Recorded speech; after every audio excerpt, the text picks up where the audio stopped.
Olá, querido. Nós sabemos que na primeira metade do século XX o capitalismo viveu uma crise profunda. Essa crise foi gerada pelos efeitos da Primeira Guerra Mundial, pela quebra da Bolsa de Nova York, que desencadeou a Grande Depressão que assolou o mundo na década de 30, com desemprego em massa, com paralisação das atividades econômicas, com uma retração abrupta do mercado mundial. Temos, então, na primeira metade do século XX, uma grande crise em que o capitalismo está mergulhando e no meio dessa crise vão eclodindo as primeiras revoluções de caráter socialista. Na Rússia, durante a Primeira Guerra Mundial, explode a primeira revolução que adota um modelo alternativo ao capitalismo com base nos princípios marxistas. Mas nós temos, depois da Segunda Guerra Mundial, outros países adotando o modelo socialista. Um bloco de países socialistas emerge ao final da Segunda Guerra Mundial. Sim, a ocupação dos países da Europa Oriental pelas tropas soviéticas ao final da guerra leva países como a Polônia, a Tchecoslováquia, a Hungria, a Romênia, a Bulgária a adotarem modelos socialistas. No processo de descolonização da África e da Ásia, que se segue ao final da Segunda Guerra Mundial, sim, enfraquecidas pelos efeitos das duas guerras, as potências europeias já não conseguem impedir os movimentos de independência nas suas colônias. Na África e na Ásia, começam os movimentos de independência a ganhar força e muitas dessas colônias, ao se libertarem da metrópole, especialmente quando são movimentos de independência violentos, traumáticos, quando a metrópole se recusou, vamos dizer assim, a aceitar a negociação de uma independência, de uma autonomia para as colônias. Quando esse processo se dá de maneira violenta, normalmente existe uma ruptura não só com a metrópole, mas com o próprio modelo capitalista. Eu vou citar aqui alguns exemplos. O caso da Argélia, o caso de Angola, o caso de Moçambique, o caso da própria Revolução Chinesa. De modo, repara, querido, que nós temos, então, depois da Segunda Guerra Mundial, um modelo socialista sendo adotado em vários países. O que caracteriza esse modelo? O que diferencia ele de uma economia capitalista? Em primeiro lugar, a economia capitalista está baseada na propriedade privada dos meios de produção. Ou seja, são empresários, são indivíduos que são donos de terras, fábricas, fontes de energia, transportes, comunicações e tudo aquilo que gera riqueza e sustenta a sociedade. No modelo socialista, isso desaparece. Existe um controle estatal sobre os meios de produção. O Estado passa a controlar tudo aquilo que é essencial em termos de produção da riqueza e de desenvolvimento econômico e social.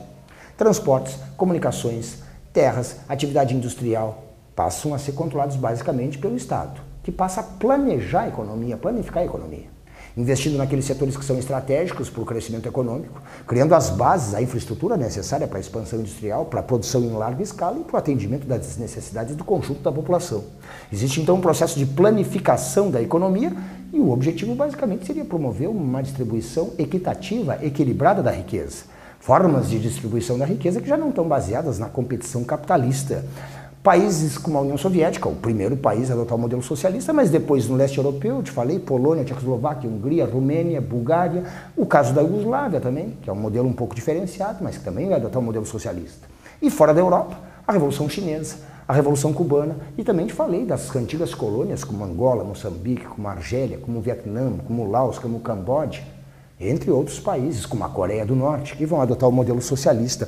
Esses países vão realizar avanços econômicos sociais extraordinários, que, atendendo às necessidades mais essenciais da população, garantiram apoio e legitimidade para esses processos revolucionários.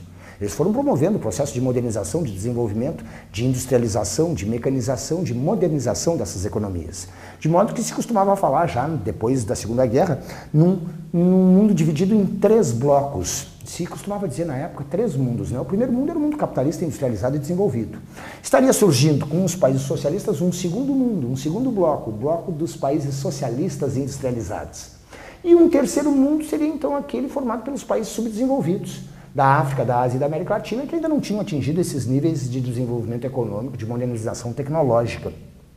Mas esse modelo, que vai atingir seu apogeu especialmente nas décadas de 60, 70, na década de 80 começa a entrar em crise por não conseguir acompanhar as inovações tecnológicas e o ritmo das transformações que o mundo ocidental está vivendo com a revolução científica e tecnológica.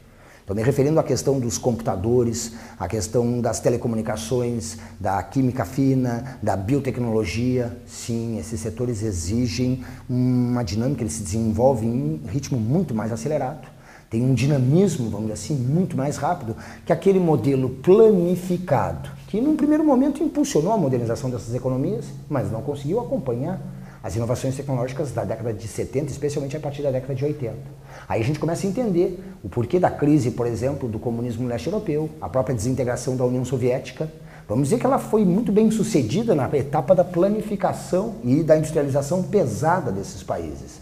Mas quando chegamos, repito, na década de 80, esse modelo fortemente centralizado e planificado não conseguiu acompanhar a velocidade das transformações tecnológicas que o Ocidente estava vivendo.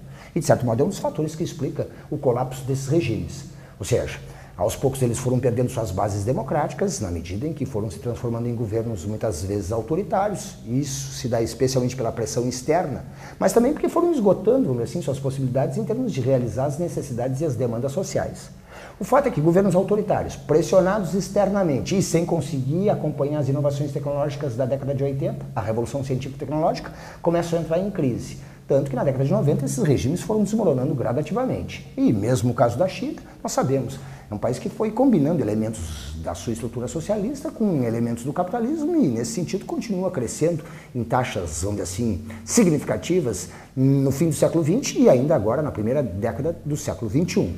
Vamos depois ver melhor a realidade desses países socialistas e como se deu a sua trajetória, do momento da Revolução até o momento do colapso desses regimes no fim do século XX.